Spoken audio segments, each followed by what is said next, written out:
The extremely powerful Alright, the Diddy files. The extremely powerful executive Sean Diddy Combs has had an ominous presence in the music industry for the past 30 years. From his suspicious involvement in the demise of Tupac and Biggie, his secretive ritualistic parties in the backrooms, as well as numerous accidental confessions, has made the public pre-decide that he is guilty of all accusations against him. Not only have multiple women filed formal lawsuits alleging him of violent sexual assault and humiliation, but now the federal government raided his home as they investigate his involvement in a global sex trafficking operation. Technically, at the moment, he is not being charged of any crime, but any day now, Diddy could feel the wrath of the American justice system. Today, we are going to unearth the secrets he never wanted the world to know, with the goal of determining one thing: did he do it or not? It's first very important to understand Diddy's potential involvement in the murders of Tupac and Biggie, because if you believe those allegations to be true, everything that happens afterwards makes total sense. In the mid-90s, Diddy, also known as Sean Puffy Combs, was in the middle of the infamous East Coast vs West Coast hip-hop rivalry. It all began with East Coast rapper and Bad Boy Records signee, the Notorious B.I.G., versus his enemy, West Coast rapper and Death Row Records signee, Tupac Shakur, and it ended with both of them being assassinated via drive-by shootings. Biggie's murder remains unsolved to this day, but in 2023 we learned that Keefe D was the shot caller for the group of individuals that killed Tupac. Although we do not know the specific details as to why these two rap legends were killed, through all the theories, key information, and first-hand recollections from friends and witnesses of both murders indicate that Sean Combs had involvement in both murders. Biggie and Tupac were friendly and actually respected each other at first. Tupac had begun rapping in 1991 and within 2 years already had earned a platinum album. Biggie was a crack dealer who recorded freestyles for fun, until someone sent his tapes to Puffy, who signed him to Bad Boy Records for $25,000. Puffy was also able to use his status in the music industry. That shit is so crazy, bro. Like, getting signed for $25,000. I mean, I guess back in the 90s, yeah, but that shit is ain't. Man, that's barely one car, bro. That's barely one car, dude. To connect Big and Pac. Pac became a mentor to Biggie. He once even asked him to be his manager. I was there, nigga. I trained the nigga. He used to be under me like my lieutenant. The nigga, I used to come to New York. I used to do shows and let the nigga come on before I did keep your head up and get around. Because nobody knew the nigga in New York. And I used to tell the nigga, yo, if you want to make your money, you gotta rap for the bitches. Do not rap for the niggas. I told the nigga, don't rap for the niggas. Rap for the bitches. The bitches will buy your records and the niggas want what the bitches want. So all of a sudden, he changed from being listen to party and bullshit. Listen to his style. He changed from that to Big Papa. Pac believes that Biggie used him as a blueprint, changed his whole style, persona, and music to be more aligned with Tupac. Many people speculated that Diddy also had a slight obsession with Tupac. He started dripping himself in Versace after Tupac did it first. He also got romantically involved in women after Tupac had ran through them first, like Sarah Chapman, who ran around with Tupac in the 90s and is now the mother of one of Diddy's children. Pac's claims aged like fine wine when recently the internet figured out that Biggie's most successful hit, Juicy, was actually stolen by a Mississippi-based artist called Notorious B.I.G., who released a song called Big Daddy a year before Juicy that sounds exactly the same.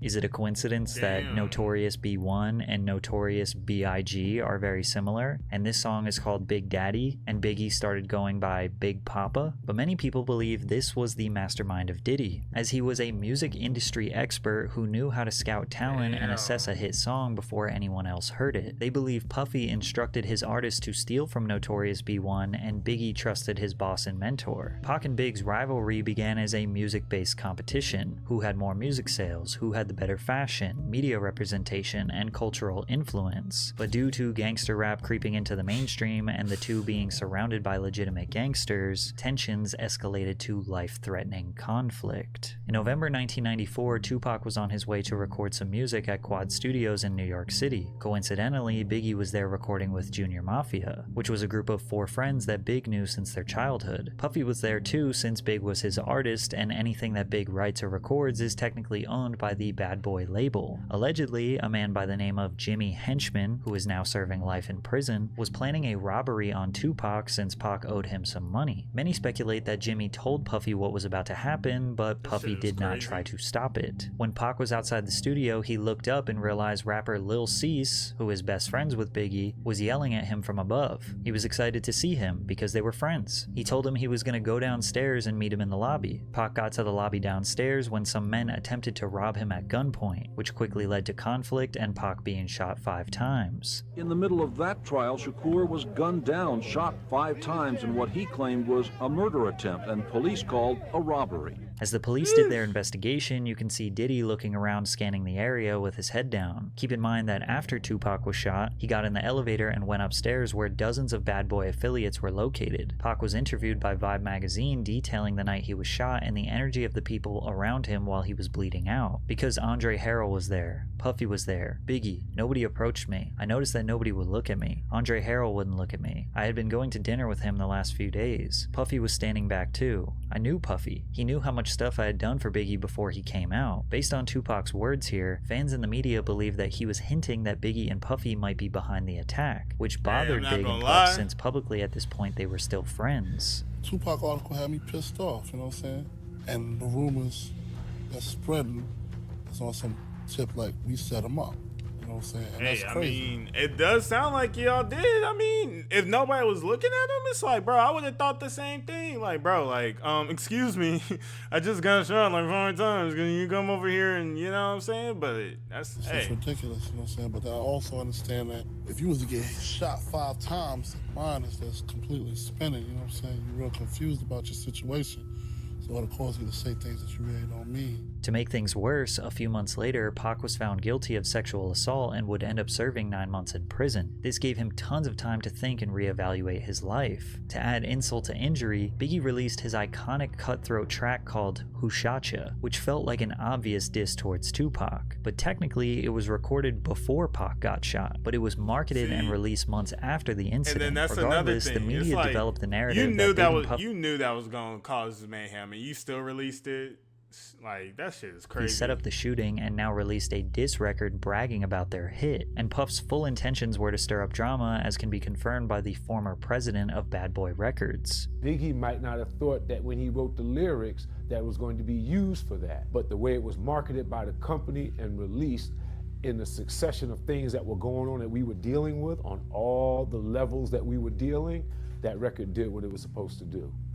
And that's a perfect example of how my former business partner works and thinks. Pac was sitting in jail already thinking that they set him up, and the release of this song Pac was without all a the beard proof he looks needed. crazy, But bro. this wasn't the only shooting that Puffy was involved in. It's also important to know that Tupac signed to Death Row Records while in prison after the label owner Suge Knight promised to use his money to get Pac released. As they were in the process of getting Pac out, Suge Knight and his best friend Jake Robles, aka Big Jake, were at the Platinum nightclub in Atlanta. Suge confronted Puffy at the club and was choking him. Puffy's bodyguard, Anthony Wolf Jones, steps in to defend him, and then things got out of hand. Next thing you know, shots are being fired and Suge's friend Big Jake was shot and killed. Whether or not Wolf shot Jake has never been confirmed, but Suge was holding Puffy responsible for the attack, which was enough to now ignite a feud between the two executives. Quick sidebar, recently fans have noticed that Puffy's firstborn biological son Justin Combs looks a lot like Wolf. How does your son look more like your best friend than you? Anyways, in October 1995, Tupac got out of prison and he wanted war. I have no fear. I have only ambition,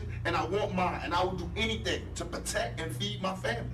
And these niggas represent a threat. Pac got out and immediately started taunting and scheming on Bad Boy Records as much as possible. In the days after his release from prison, he jumped into the studio to record his next album, It's All like, Eyes on Me, and he talked like, this is the thing I was saying about like the Drake versus Kendrick is like, bro, if it gets far, dude, we don't know what's gonna happen, bro. Like, I highly doubt it, but we never know, bro. It could get far enough to where it might end up like a Tupac and Biggie situation. And I don't want it to get there. So that's why I'm like, bro, fuck. Like, come on, man. talked about the anticipated tracks. 2 of America's Most Wanted with me and Snoop. That's going to be a humdinger, man. Shorty Want to Be a Thug. That's going to be a big one.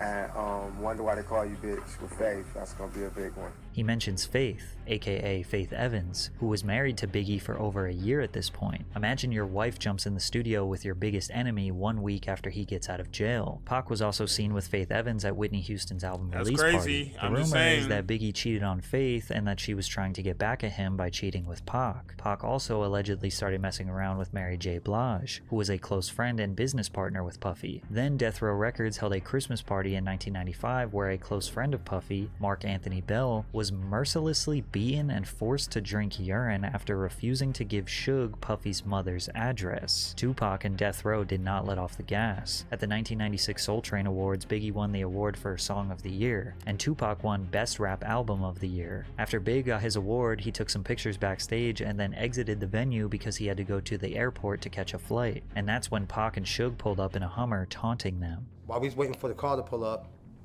Suge and Tupac pulled up in the Hummer, and Tupac was really loud, yelling West Side, cursing, yelling a bunch of stuff, and Suge came from the other side and was like trying to actually walk up to us saying he just want to talk to Big, like want to talk, but of course everybody got in front. It was a little yelling and arguing for a minute, but police and everybody got in front, kind of stopped everything. Despite Biggie's gangster lyrics, he was really a chill dude who didn't want to beef with Pac. Remember, he looked up to him. He always thought they were friends, but as we are speculating, he seemed to be a pawn in a much bigger operation. He knows you sent somebody to shoot him that first time. Is that true or false? Why? No, it's false. Why would I do that? Okay.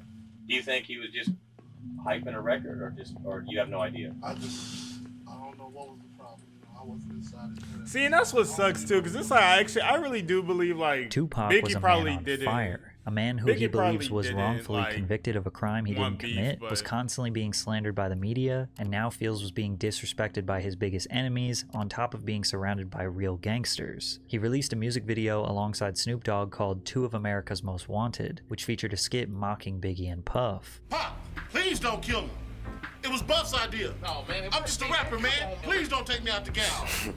Interesting that Tupac himself instructed the Biggie actor in the 90s to say it was Puff's idea, as if he knew the truth. Then Pac released one of the most abrasive and iconic diss tracks of all time, Hit 'Em Up. He starts off the song claiming he had sex with Biggie's wife and then directly calls Biggie, Puffy, and Junior Mafia all bitches, along with various other threats. The pressure was on Bad Boy. Pac was not going to stop, and Puffy couldn't take the heat. Biggie's bodyguard, Gene Deal, recalls when Puff reached his tipping point. He said, "I'm a businessman. I'm about making money, but something gotta change. I don't give a f if Pac gotta die, Big gotta die, or Suge Knight go to jail.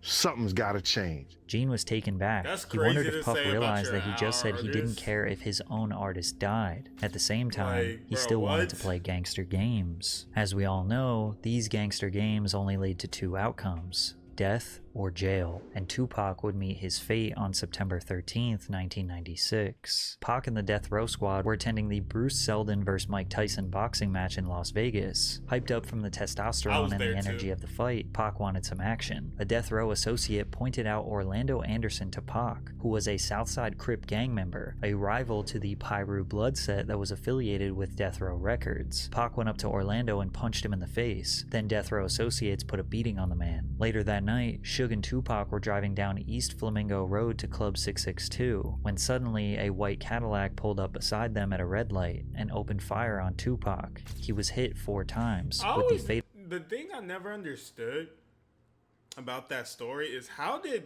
Pac get hit but not Suge Knight? That's the one thing that I never understood. Now you could say that the bullets didn't go through Pac's body to get to Suge, but it's like,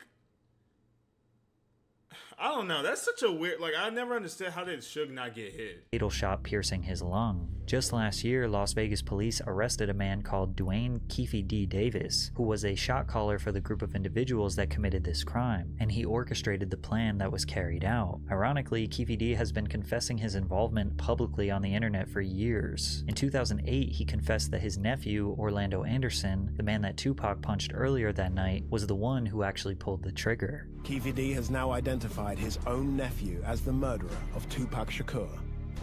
Bolstering Keefe D's claim was an informant in 1997 who told investigators that Puffy had hired the Southside Crips to kill both Suge and Tupac, and that the Crip who was jumped at the MGM was in the group that had done the hit. This was exactly the same story that Keefe D told us a decade later. Keefe also stated that Puffy offered them $1 million to kill Suge and Tupac. We wanted $1 million. Yeah, he said, come on downstairs and talk. That's crazy. He tells you, seriously, man, I need to get rid of these guys. I mean, he's looking at you in the eyes and he's like scared. Yeah. You tell him we'll do it for $1 million, and he's like, okay, I'll do it for $1 million. Bro. He agrees. You shake $1 million?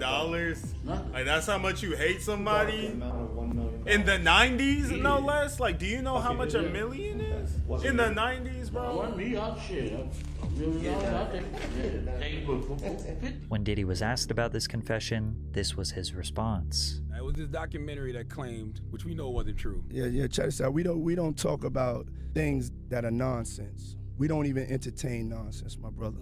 So we're not even going to go there, with all due respect, but I appreciate you as a journalist asking. Thank you. As you can imagine, Death Row was likely seeking retaliation for the murder of Tupac. Everyone at Bad Boy Records knew they were not safe, but they were especially not safe in Southern California. An LA kingpin called Gene Deal, Diddy's bodyguard, and warned him that there was a hit placed on Biggie in LA. This somebody did 26 years in the federal jail as a kingpin, brother. He called me to save Biggs' them life. Tell them niggas not to go nowhere. It's a hit on them. See, again, this is how you know Puffy didn't really care about Biggie. Why would you go to LA, what was it, 6 months after Pac's death? Like, I don't know, bro. That don't even make sense. That don't even make sense to me, bro. Information from a kingpin, brother. Chaz Williams. Despite knowing all this information, in February of 1997, they headed out to Los Angeles to promote Biggie's new album, Life After Death. Puffy also wanted to record some of his album, No Way Out, in LA. Lil Cease, Biggie's best friend, claims that Big wanted to be in LA. If he say go, we going. If he stay, we staying. Big wanted to stay. I always tell people that, why everybody always go, why y'all was there so long, or why you didn't tell him to go home? He's the boss. We're here because of him. And if he feel like there's no threat that he wants to be here, it's our job to stand down with him. Biggie was not taunting the West Coast. He genuinely loved being in LA. He received a lot of love from fans, promoters, radio DJs, despite being surrounded by his enemies. Instead of claiming to be the victor of his beef with Tupac, Biggie wanted to use his life to inspire change and squash the East Coast versus West Coast beef. The truth is, over the years, Puffy and Biggie had made so many enemies that they didn't really know who was after them, but they overstayed their welcome in the City of Angels, and Big's demise came on March 9th, 1997. After presenting an award at the 1997 Soul Train Awards, the Bad Boy crew attended the after-party hosted by Vibe magazine at the Peterson Automotive Museum. Biggie left the party riding in the front passenger seat of a Chevrolet Suburban SUV with Puffy and other entourage members driving directly in front of them. As they stopped at the first red light, a dark-colored Chevrolet... It's so crazy how we have all of these pictures, but we still don't know who killed him. Like, that's what trips me out about certain, like, crimes that get done. We have all of these pictures, but we don't know who did it. We got all this technology that can upscale, maybe even reenact it somehow, but we still don't know. Like, that's so crazy to me. I feel like they do know, but they just don't want to say nothing. Alongside Biggie's SUV. They just don't want to An say unknown nothing. assailant inside the Impala rolled down the window and fired multiple shots at Biggie's vehicle. Biggie was hit numerous times by gunfire, sustaining 4 gunshot wounds. One of the bullets struck him in the chest, causing severe internal injuries. He was immediately rushed to the Cedars-Sinai Medical Center, but pronounced dead at the hospital that night. So what happened? Well, Puffy's business partner said that they had used up all their budget on security, so they couldn't hire extra security for this evening. Keefe D was also at this party and offered protection. Puff told him to stand down. Puff decided to ride in the separate car located in front of Biggie's. Then he gave his security guard, Gene Deal, very strange instructions rather than maximizing Big's protection. I tried to ride on the side of the car. Puff said, yo, Gene, what you doing? I said, I'm riding on the side of the car. I'm gonna have my gun out. So he says to me, Gene, if you don't get in this car, you ain't gonna never work for Bad Boy ever again. I said, man, how the f you gonna try to tell me how to do my job? He said, Gene, we don't need that look. We don't need that look. Get in the car. As I go to get in the car, This motherfucker reached down and let his seat all the way back. So now I gotta put my leg sideways. I'm like, yo, what the fuck is you doing? I said, you ready? He said, you ready? I said, Kenny, run the next 3 lights. Kenny said, for what? I said, motherfucker, run the next 3 lights, Kenny, or I'm gonna drive.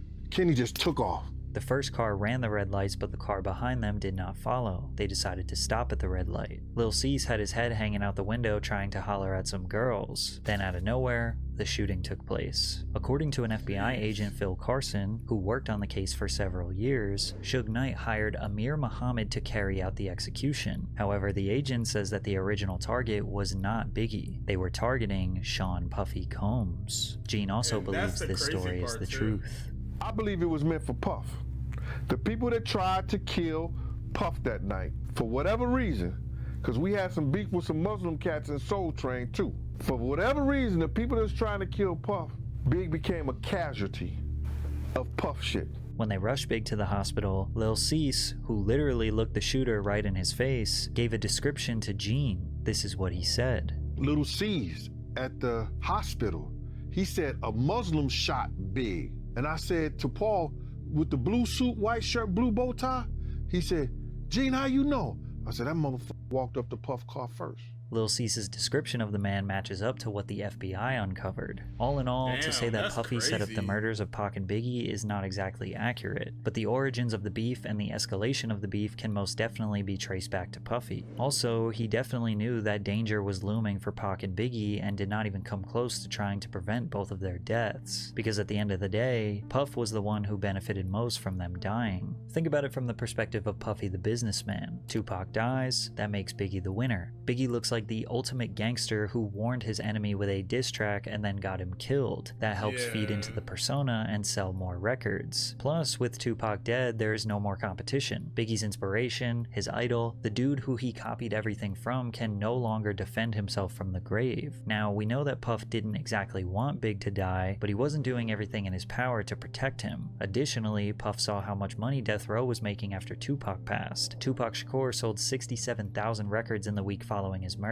2 months after he died, they released The Don Killuminati, The 7-Day Theory, which Shakur recorded under the name Machiavelli. It debuted at #1 on the Billboard Hot 200 with first week sales of 664,000 and 250,000 the second week. To this day, Tupac has sold 75 million records, most of which came posthumously. Puffy owned all of Big's publishing. He allegedly purchased it from him for $200,000 years before he passed, which meant that What the hell is Tupac was alive?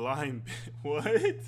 Him for $200,000 years before he passed, which meant that everything he recorded or wrote for himself or other artists, Puff owned all of Biggie's percentage. Aside from the tens of millions of dollars in albums Big sold posthumously, he was also a prolific songwriter. He wrote all of Junior Mafia's album. He wrote for Lil' Kim. He wrote for Mace, Craig Mack. Also consider every single time he's been sampled over the years. Diddy has been making money off Biggie for more years than Biggie was alive. There were even suspicions that Biggie was aware of how much control Puffy had over his music and tried to sign over all his new music to his infant daughter, but passed away before he could get the business deals done. Biggie's mother, Valletta Wallace, has repeatedly expressed her distrust of Diddy. The truth is, Christopher accepted the illusion of a friend and mentor for about $25,000. That's the amount Puffy lured my son with. That was a lot of money for Christopher back then as a 19-year-old. She continued by saying that she was glad her son does not have to witness that the very people that he thought he could ride and die with wouldn't think twice about using his mother. That's actually real sad if you really think about it. It's like, golly, that, I don't know, that's real sad. I am glad that he is not here to see how they have used his image and his name. Diddy was filthy rich, extremely powerful, and evidently unpredictable. Imagine how easy it was to leverage his power in the music industry and his personal life. If you said no to him, in theory, he could blackball you, extort you, or maybe something more permanent. So consider that when we begin analyzing his history of suspicious behavior. I got my MTV out. Savage! I'm a savage! Oh! I'm a savage! Whatever I want, I'm going to get! Whatever I want, I have to get! Let's start with the mysterious Puffy's Flavor Camp, where Diddy would mentor teenage musicians like Usher and give them a taste of the music industry. R&B sensation Usher was nothing short of a child prodigy. By age 13, he had already been discovered in Atlanta by L.A. Reid, and they sent him to New York City to record his debut album with Diddy. In 1994, Usher was just 14 years old, and he moved into Diddy's house to be a part of his Flavor Camp. I mean, but hey, it was curious. I got a chance to see some things. Yeah, but you were 13. What were you saying? I went there to see the That lifestyle. shit is so crazy to me. The fact that his mom sent him there. I feel like when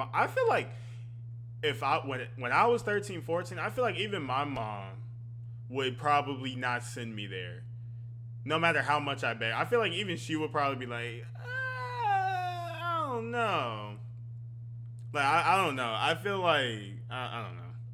Right. And I saw it, and it was, but I don't know if I could indulge and understand what I was even looking at. It was pretty wild. So nobody tried to, some woman didn't come along. I didn't say that. Okay. I didn't say that. What I did say is that there were very curious things taking place, and I didn't necessarily understand it. Usher has been very reluctant to discuss what happened when he lived with Diddy. In a 2004 article with Rolling Stone, he said, "Puff introduced me to a totally different set of shit. Sex, specifically. Sex is so hot in the industry, man. While he was in New York, he lived at Puffy's house in Scarsdale. There was always girls around. You'd open a door and see somebody doing it, or several people in a room having an orgy. You never knew what was going to happen." Some people look at this as nothing short of grooming a young boy. One time, Diddy himself that is so crazy to see as a 14-year-old, bro. I don't even detailed what living with Usher was like. Back in the days when he was like 10 and I was a little bit older, his older brother, we used to fight over the Frosted Flakes. You know what I'm saying? Before pause was invented. You know what I'm saying? But it's my brother for real. We used to actually wrestle off of the Frosted Flakes because he used to always get up early with me.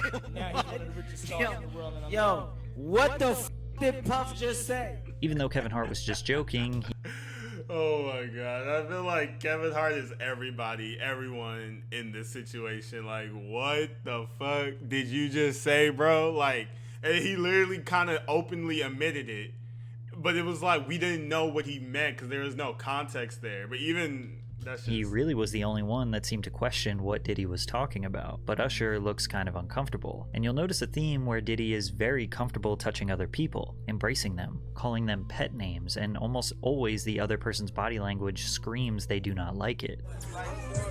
Man, you doing it, man. You deserve it, daddy.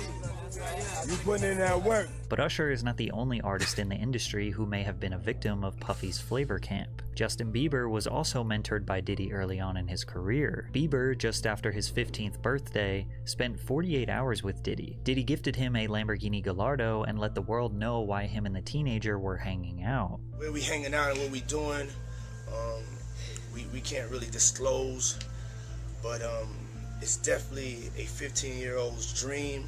I don't have legal guardianship of him, but for the next 48 hours, he's with me. So did no one even see how weird that is?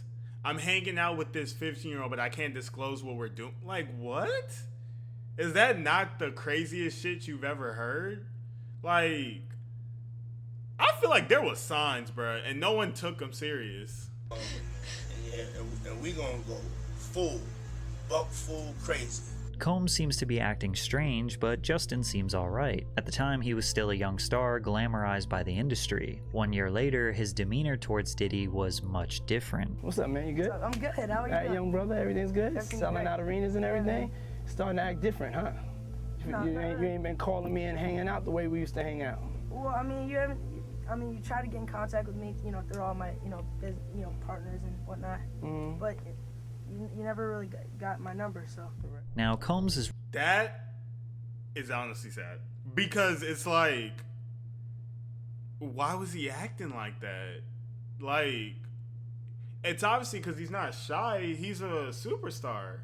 I mean, then again, superstars can't be shy. But Renowned for hosting lavish and star-studded parties that have become legendary in the entertainment industry. Diddy parties are famous for attracting A-list celebrities across all industries. I had the craziest mix, Combs told Oprah. Some of my boys from Harlem, Leonardo DiCaprio after he just finished Titanic, I had socialites there and relatives from down south. Diddy parties are typically hosted at luxury venues or his own private residences. The media were quick to anoint him the modern-day Gatsby, a title he embraced with open arms. "Have I read The Great Gatsby?" he said to a reporter in 2001. "I am the Great Gatsby." However, many people forget that one of Diddy's first parties ever resulted in the deaths of 9 attendees. In 1991, 22-year-old Sean Combs was the promoter of the Heavy D's and Puff Daddy celebrity charity basketball game at City College's Nat Holman Gymnasium, the infamous Puffy Party where a stampede occurred taking the lives of 9 people. Some of the hottest rappers in the game were set to attend: Boyz II Men, Phife Dawg, Big Daddy Kane,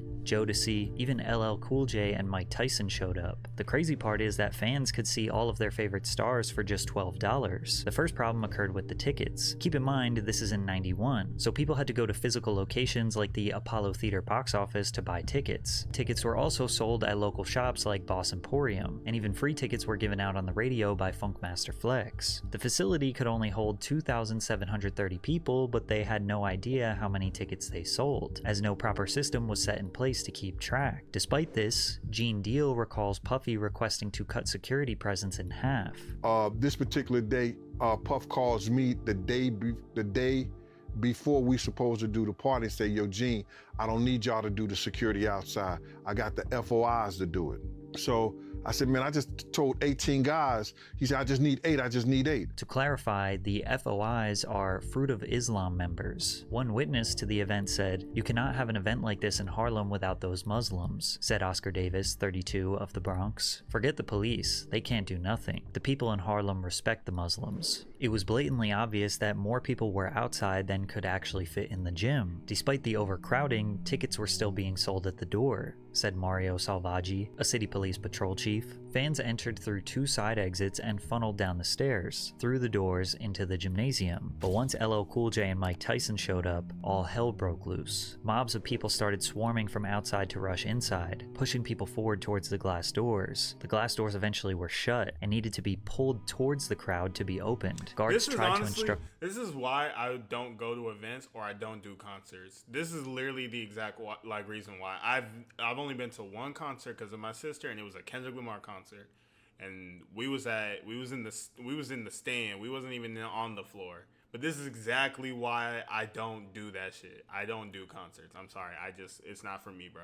People to fall back, but they wouldn't listen. The pressure became so great that the glass doors shattered and people fell through them. Outsiders began stampeding and stomping over bodies to get inside the facility, but the problem just got worse as they needed to go down the stairs into the gym. The doors at the bottom of the stairs also needed to be pulled open towards the crowd, not pushed into the gym. So hundreds of people were squeezed up against these doors in this tiny stairwell with no way to escape. Also notice that these doors don't have any windows. So inside of the gym, people were having a great time. From the outside, you can hear them partying, playing music, and rappers shouting over the microphone. They didn't even know that just on the other side of those doors were people fighting for their lives. Eventually, they got the doors open. As much as 6 people were stacked on top of each other and began spilling onto the gym floor, finally relieving the pressure. People began trying to perform CPR on the ground. Someone announced over the microphone that 3 people died right there. This caused chaos, and the people inside the gym began trying to leave, stampeding back through the exact same stairwell where people were trapped in the first place. Police identified 5 men and 3 women dead at the scene, and 29 people were injured. A 9th victim died in the hospital days later. All of them died from asphyxiation. 8 families of the deceased settled wrongful death lawsuits against Mr. Combs in early 1998. Mr. Combs ended up paying around $600,000 of a total $3 million or so. Now, clearly, this wasn't all Diddy's fault. Legally, the courts claim the city 50% responsible and the promoters 50% responsible. Regardless, death and dark energy seemed to lure around Diddy since his earliest days. From there, he kinda stopped throwing parties for the public and started to keep them private. However, over the years, disturbing rumors have spread regarding what happens during Diddy's parties, ranging from group sex rituals to casting couches where newcomers would secure their future in various industries. The biggest rumor is that aspiring male talent would need to pleasure other powerful men to advance their careers. And apparently it's an open secret in the music industry, which is why Shannon Sharpe erupted in laughter when Cat Williams said, Cause P. Diddy be wanting to party. And you gotta tell him no. You got to tell him no. I did. I did. Now, Diddy has 6 biological children with 3 different women. He has had multiple high-profile relationships with the likes of Jennifer Lopez, Naomi Campbell, and Cassie. But you will notice that most of the party stories that circulate involve him being surrounded by men. Josh Ostrovsky, who goes by The Fat Jewish on social media, detailed his strange experience at a Diddy party. I'm on ecstasy and I'm trying to find the bathroom and I can't find the bathroom and I get lost. So I open a door and in that room there are a bunch of men laying about and, you know, kind of like very like kind of leaning on each other. Not like if you were spooning but facing each other and like leaning up on your elbow and talking. Like it would almost be the prelude to an orgy. Yes. Oh, absolutely. Okay. Oh my God. Oh Okay. my God. It was so prelude to an orgy. And who is lounging in my direct eye line? Puff Daddy and Felix the House Cat, famed house music producer. Yeah, no, I know are who that is. basically spooning each other. And they're drinking a glass of Hennessy. And they're like sharing. They're like passing it back and forth. And everyone's talking. And everyone's just like talking. Yeah. And then as soon as I see them, I'm like, all men though. There's not all one woman men, in this room. all men. And Yeah. they're all 100% on ecstasy. Shortly after Josh and Diddy locked eyes, he was kicked out. Josh, who is a gay man, immediately felt like he was in a room full of other gay men. But there was no real accusation nor damning evidence here. It could have just been a group of guys chillin'. So let's take a listen to rapper Exhibit recounting his experience partying with Diddy. Florida, we got invited to a Puffy party, the New Year's Eve party. He invited us to the house because he wanted to go to the club after. Puffy calls me outside. He's like, "Hey man, that girl you know about?" He's like, "You know, that's the devil, man." You know what I'm saying? I was like, "What you mean that's the devil?" So we get into the truck. He said, "Let's go to this club." You know, we sitting there bobbing to the music, and then she pointed over the corner. It's 2 dudes kissing. You know what I'm saying? I'm like, the f is this? And then she pointed another direction. It's another dude over there, like, butt-ass naked dancing. You know what I'm saying? We take off, man. Based on X's story, it seems like Diddy brought him to a gay club. Or maybe, coincidentally, Exhibit just looked at the only 2 gay couples in a regular club. 50 Cent also recalls one of the first times he met Diddy. We gotta kick it. This is Puff. Okay. He telling me we gotta kick it and shit. And he was like, "Yo, why don't we like go shopping or some shit?" I mean, like I pay for it. And I was like, "What the fuck this nigga just said?" It's a fruit pie. It's a fruit pie. Trust me. Now, there's no doubt that homophobia has been prevalent in hip-hop forever. However, some people are just simply not gay, and Diddy's actions make them feel uncomfortable. Like rappers Fabulous and Jadakiss, who were pressed by Diddy on a podcast that got really awkward really quickly. He began by repeatedly calling the host Nori Daddy.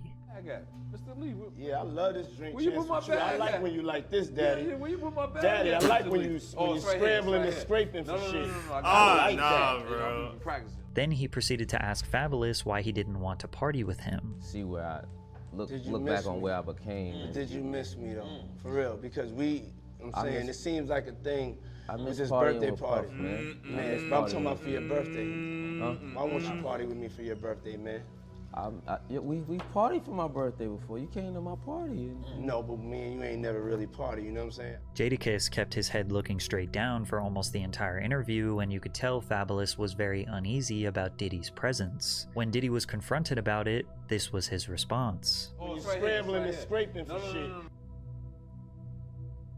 That was you. Scrambling. What? You said, I like when you do it like that, Daddy. When you scrambling and scraping for shit. Hey, man. Nah. I mean, I was You don't caught, go back and look at that stuff and laugh?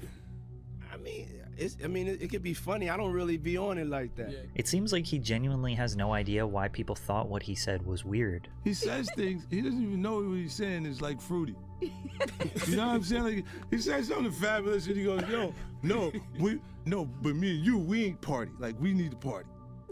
What is he talking about? What is he talking about?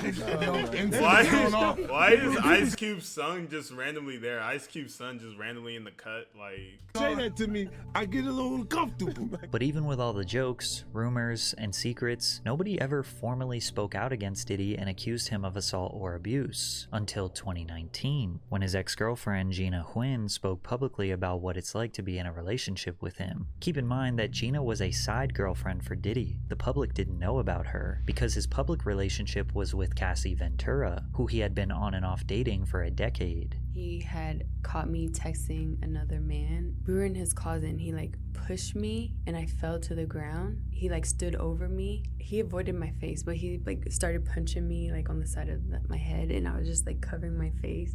He like stomped on my stomach, like took the wind out of my breath. I couldn't breathe, pleading to him like, can you stop? And he like stopped for a little bit. He like grabbed my hair from the back and like was like punching the back of my head. She also claims that she was pregnant with his child in 2014. You mind telling me what happened with that pregnancy? He was like, "You're gonna get an abortion, right?" I was like, "I don't know yet." And then he offered me $50,000 to get rid of it, but I turned it down because I just loved him. Gina did not take the money, but she also did not have the child. 4 years later, she got pregnant again. Gina goes on to detail multiple other instances of emotional and physical abuse, but she never filed any formal charges. It wasn't all the way until November of 2023 that someone finally filed a formal lawsuit against Diddy. After that, the floodgates were opened, and Sean Combs' dark past crept out of the shadows. In the lawsuit, Cassie Ventura, his longtime girlfriend, accused Mr. Combs of repeated physical abuse over about a decade. As you can imagine, this lawsuit and these allegations went extremely viral. After all these years of shady rumors, weird behavior, and dark secrets, the entire world was prepared for Diddy's decline. Ventura and Combs met in 2005 when she was 19 and he was 37. He heard a song she was marketing called Me and You. He then contacted Ryan Leslie, who wrote Cassie's first single, and paired Bad Boy Records with Leslie's Next Selection imprint for the release of Cassie's debut album. In August 2006, Cassie released her self-titled album under Bad Boy Records. The pair formed a close relationship through working together for several months as Cassie became the face of Diddy's fashion label, Sean John. In 2007, Diddy separated from his longtime partner Kim Porter and started dating Cassie. Cassie alleged that Combs controlled nearly every aspect of her life, from her career to having access to her personal medical records. She claims he was frequently violent, physically abusing her multiple times a year, and that he often plied her with copious amounts of drugs, which made videos like this one seem awfully suspicious, where Cassie seems to be hiding from Diddy. What you gotta say now? What you gotta say now? You ain't got shit to say. When you put your girl on the snap. I'm not gonna lie to you, Patrick, you did your thing on this video, but I gotta admit, you made this sound so like a horror movie. Like to everyone listening and looking at this, listen to this shit. Hear this in the background, bro. What you gotta say now? You ain't got shit to say. When you put your girl on the snap, baby, yo, babe.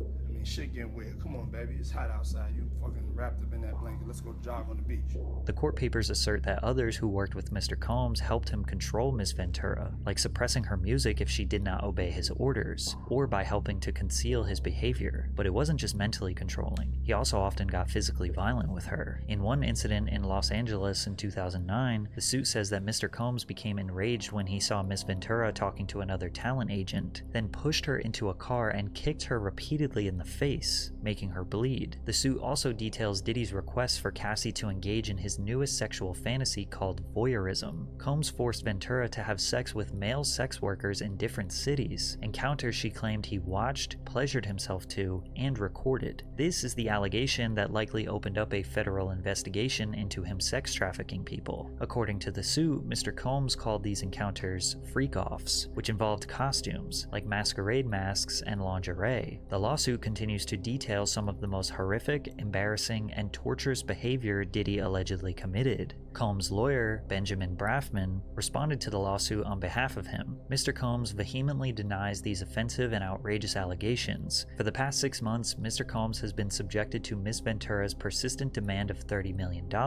under the threat of writing a damaging book about their relationship. Despite them denying everything, the lawsuit was settled just 24 hours after it was made public. We don't know how much, but due to the severity of the charges, the public assumed that Diddy coughed up tens of millions of dollars to keep her quiet, and while Combs likely believed that he escaped Cassie's lawsuit unscathed, a woman named Liza Gardner filed a lawsuit on November 23rd. Gardner claimed that she and a friend met Combs and singer-songwriter Aaron Hall at an MCA Records event in either 1990 or 1992. They returned to Hall's apartment for an after-party where she was offered more drinks and was coerced into having sex with Combs, who assaulted both her and her friend. In another complaint filed the same day, Joy Dickerson Neal alleged that in 1991, she reluctantly went on a date with Combs, who intentionally drugged and sexually assaulted her after their dinner. Diddy denied the allegations through a spokesperson who claimed that the women's claims were fabricated and accused them of exploiting the Adult Survivors Act. The New York's Adult Survivors Act temporarily eliminated the civil statute of limitations for survivors of sexual assault, which gave them the right to file a lawsuit against the perpetrator regardless of how long ago it occurred. Then another woman came out. Jane Doe alleged that Combs, his longtime lieutenant Harve Pierre, and a third unidentified assailant gang-raped her when she was 17 at Combs' Manhattan recording studio in 2003. Pierre, who previously served as president of Combs Bad Boy Entertainment, had also been sued by a former assistant, who alleges he used his position of authority as plaintiff's boss to groom, exploit, and sexually assault her several times. It just gets worse as I listen. It just gets bro, look at the timestamp at the bottom left. It's literally 46 minutes. Like, oh my God, bro.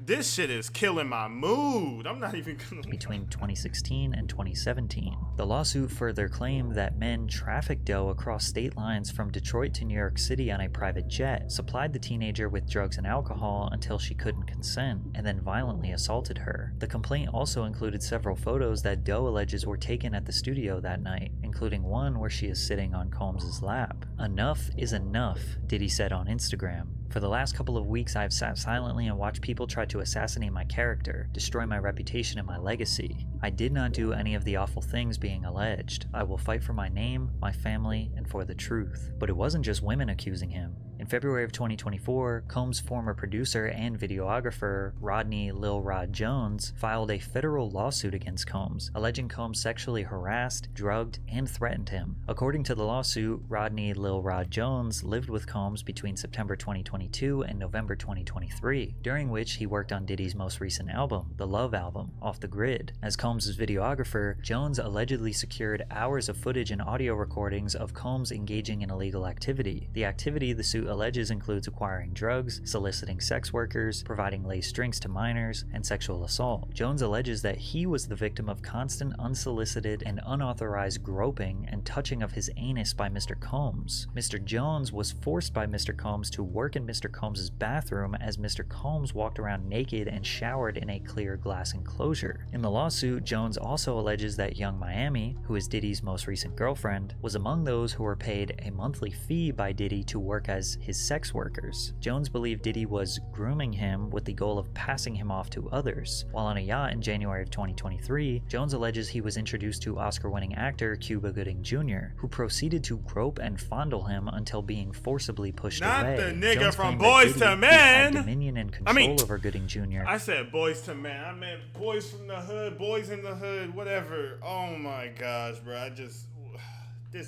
This whole shit just got me discombobulated right now. I just play the video. Failed to step in. Also in Jones's lawsuit, an unnamed rapper is mentioned as having been on Diddy's yacht, where they were allegedly seen consorting with underage girls and sex workers. This rapper is described as a Philadelphia rapper who dated Nicki Minaj. Rapper Meek Mill is from Philadelphia and dated Nicki Minaj from 2014 to 2016. That same unnamed rapper, also an unnamed R&B singer, and producer Stevie J allegedly engaged in sexual intercourse with Diddy. This allegation has people looking at that clip of Meek Mill in the pool with Diddy calling him daddy more suspiciously. Also, 50 Cent made some jokes about Diddy and Stevie J on Instagram, to which Stevie J responded with not denying the allegations, but challenging 50 Cent to a boxing match. However it go, I want you to fade, nigga. Fuck all that. Since it's entertainment, let me beat the shit out of you on TV or something. Don't duck that. I'm calling you out. What you want to do, Curtis? But the most shocking allegation made in the lawsuit was Mr. Jones discovered that Mr. Combs has hidden cameras in every room of his homes, and that Diddy was secretly Why did it sound like he was trying to spit a bar right there? Like, why did it sound like this man was trying to spit a fucking verse?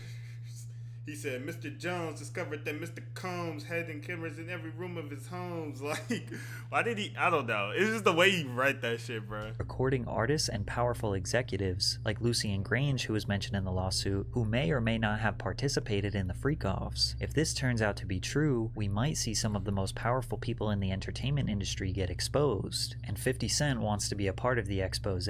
He said on Instagram, shaking my head, this is gonna be so good. What you wanna bet I'm gonna get these tapes? I'll pay top dollar for them. You been over there? I don't go to Puffy's parties. However, it seems as though Sean Combs' reign of terror may be over. On March 25th, 2024, Homeland Security agents and other law enforcement officers raided Diddy's homes in Los Angeles and Miami due to a possible ongoing sex trafficking investigation. Homeland Security expert Hal Kempfer added some insight that the evidence they're looking for includes laptops, flash drives, and anything that would connect Combs with the allegations. As of right now, we don't know what they found, and technically the feds never formally announced what they were looking for or why they were there. But it's safe to assume, based on the allegations, conveniently, Diddy was not even in the United States during the time of the raid. According to TMZ, Combs' private jet was spotted on the ground in Antigua, in the Caribbean, shortly after news of the raids broke. Many people believe he is fleeing the country, and today it seems like Diddy is spiraling. He just posted on social media trying to see who in the industry is on his side. Hey, yo, right now though, for real, yo, I need to know who with me, you know?